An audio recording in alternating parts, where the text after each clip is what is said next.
स्वागत है आप सभी का एक बार फिर से अपने YouTube channel exam info with Suraj में।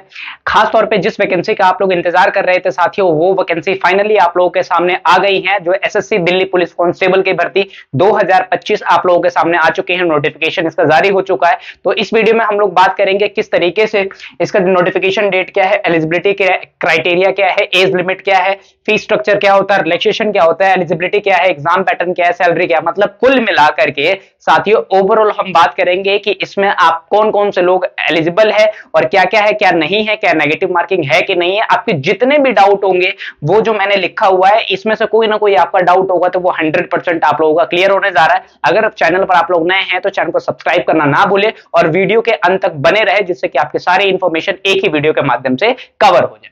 बात करते हैं साथियों दिल्ली पुलिस जो कांस्टेबल 2000 भर्ती आप सभी को पता है, एसएससी यानी कि स्टाफ सिलेक्शन कमीशन की बात करते हैं। उसके द्वारा क्या किया जाता है, कंडक्ट कराया जाता है, एग्जाम लिया जाता है। अभी एसएससी वैसे भी आप लोगों को पता है एसएससी एडिक्विटी का क्या मामला चल रहा है, एग्जाम कैसे हो रहे हैं कैसे नहीं हो रहे, जैसे सीजीएल का आपने देखा था एग्जाम सेंटर्स, वो हम बात करेंगे। बात करते हैं दिल्ली पुलिस में भर्ती, अगर हम बात करते हैं कितना 7565 के बारे में बात करते हैं साथियों। इस बात का आपको क्या करना है, ध्यान में रखना है। मतलब यहां पर बात करें तो कुल मिलाकर के आपके पास जो वैकेंसी आई है वो कितनी आई है, 7000 प्लस के बारे में बात करते हैं। आप ऐसे इसको कर लीजिए,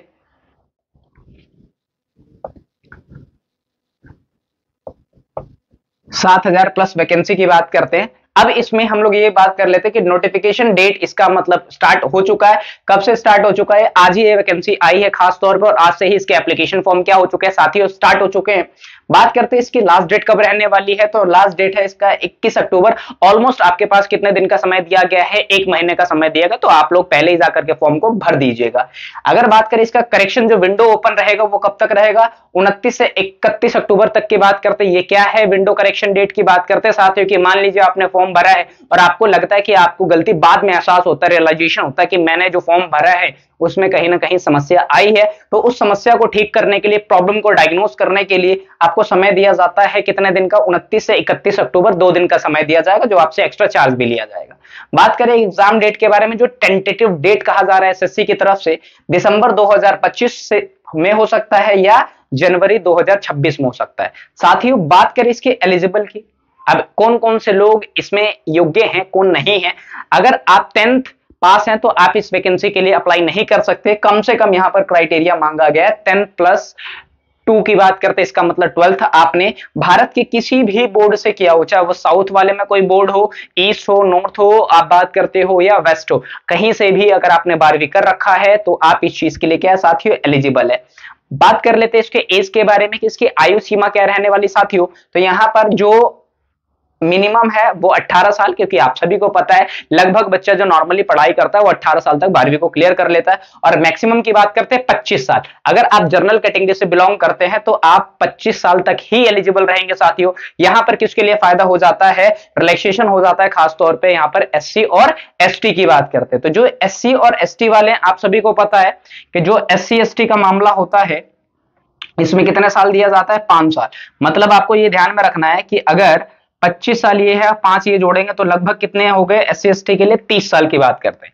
लेकिन अगर हम बात कर ले ओबीसी के बारे में तो यहाँ पर 25 + 3 कितने साल हो गया, 28 साल की बात करते हैं। तो एज क्राइटेरिया का अपने आप में बहुत बड़ा पंगा है साथियों। अगर आप जर्नल से ही, आप लोगों के लिए बैड लक है। अगर आपका आखिरी साल है तो आप लोग जरूर भरिएगा इस वीडियो के माध्यम से। आप जो भी एप्लीकेशन फॉर्म भरेंगे वो ये देखेंगे क्या आप इस चीज के लिए एलिजिबल है या नहीं है। साथियों यहाँ पर इन्होंने मेंशन कर रखा है 1 जुलाई 2025 तक जो आपका जन्म कब से कब तक होना चाहिए, बोर्न बिटवीन 2 तारीख 7वां महीना 2000 से लेकर के 1 तारीख 7वां महीना 2007। इसका मतलब क्या है, इस टाइम के बीच में आपका जन्म होना चाहिए। आप बात करते हो तभी आप इस फॉर्म के लिए क्या है, एलिजिबल है। हालांकि पहले वाले भी क्या कर सकते हैं वो देख लीजिएगा, 25 साल के आप हो रहे हैं या नहीं हो रहे, ये उन्होंने पूरा मेंशन कर रखा है। साथियों अब बात कर लेते हैं सिलेक्शन प्रोसेस का। आप सभी को ये आइडिया लग गया होगा कि यहाँ पर जो लिखा हुआ है, यहाँ पर सीबीई का मतलब क्या है, यहाँ पर आपको ध्यान में रखना है कंप्यूटर बेस्ड एग्जामिनेशन जो रिटन फॉर्म में होता है। मतलब खास तौर पे ये कैसे बेस्ड होता है साथियों, ये होता है ऑब्जेक्टिव। ये कितने नंबर का होता है साथियों, 100 नंबर का होता है, जो मैंने पूरा नीचे लिखा भी हुआ आप लोग देख सकते हैं। इसके बाद होता है फिजिकल का, मैंने पूरा क्राइटेरिया लिख रखा है, मैं भी आपको समझा देता हूं। उसके बाद होता है डॉक्यूमेंट वेरिफिकेशन, पहले नंबर पे सीबीटी, दूसरे नंबर पे फिजिकल, तीसरे नंबर पे डीवी और चौथे नंबर पे आपका क्या हो जाता है, मेडिकल टेस्ट हो जाता है। बात करते हैं इसमें एग्जाम पैटर्न के बारे में साथियों। अभी एग्जाम पैटर्न है मतलब परीक्षा का आधार जनरल अवेयरनेस की बात करते हैं और करंट अफेयर्स के बारे में बात करते हैं। ये आपको टोटल कितने नंबर का है, मतलब दिल्ली पुलिस कांस्टेबल में अगर बात कहे तो खास तौर पे जिसके जीएस अच्छी हैं, जीके अच्छे हैं, वो क्या कर सकते हैं, मार्क्स को यहाँ पर वेरी कर सकते हैं साथियों। तो उनके लिए यहाँ पर क्या है, ये प्लस पॉइंट हो जाता है। रीजनिंग आपसे 25 नंबर की पूछी जाती है, मैथ आपसे 15 नंबर का पूछा जाता है, कंप्यूटर आपसे कितने नंबर का पूछा जाता है, 10 नंबर का पूछा जाता है। तो कुल मिलाकर के कितने नंबर का हो गया साथियों, 100 नंबर की बात करते हैं। क्या इसमें नेगेटिव मार्किंग होता है, सवाल तो यही है। तो नेगेटिव मार्किंग साथियों यहां पर आपको देखने को मिलता है 0.25। इसका मतलब क्या है कि अगर आप 4 गलत करते हैं तो जो आपका एक सही वाला है ये भी क्या हो जाएगा, गलत माना जाएगा। चाहे इसको 1/4 ले लीजिए, चाहे 0.25 की बात करते हैं। टाइमिंग यहां पर कितने दिया जाता है, तो लगभग 1.5 घंटा आपको दिया जाता है। और यहाँ पर लैंग्वेज की बात करते हो तो जिस भी लैंग्वेज में आप कंफर्टेबल है, either it could be Hindi और इंग्लिश, आप क्या है उस चीज के लिए एलिजिबल है, जो आप लैंग्वेज में आप क्या है कंफर्टेबल है। साथियों बात कर लेते हैं इसके एप्लीकेशन फी। सबको पता है यहाँ पर बिहार वाला ही सीन हो गया अब कि दिल्ली पुलिस में पहले से ही क्या किया जाता है, जो जर्नल है उससे 100 रुपए लिया जाता है, चाहे वो ईडब्ल्यूएस हो, इकोनॉमिकल वीकर सेक्शन हो, अदर बैकवर्ड क्लासेस हो, जर्नल हो, 100 रुपए। बाकी एससी एसटी फीमेल की बात करते हैं, उनके लिए कितना रखा गया है, 0 एग्जम्प्टेड की बात करते हैं, तो उनके लिए तो मौज ही मौज है। सबसे क्यूरियस सवाल जो आप लोगों के मन में आता है कि दिल्ली पुलिस आखिरकार सेंट्रल जॉब है, तो इसमें आप बात करते हैं सैलरी कितनी दी जाती है। तो यहां पर लेवल 3 की बात करते हैं और ये कौन सा पे कमीशन है, 7th पे कमीशन। आप सभी को पता है जनवरी से जो 8th पे कमीशन आएगा तो सैलरी जो होगी सेंट्रल गवर्नमेंट की वो इंक्रीज हो जाएगी।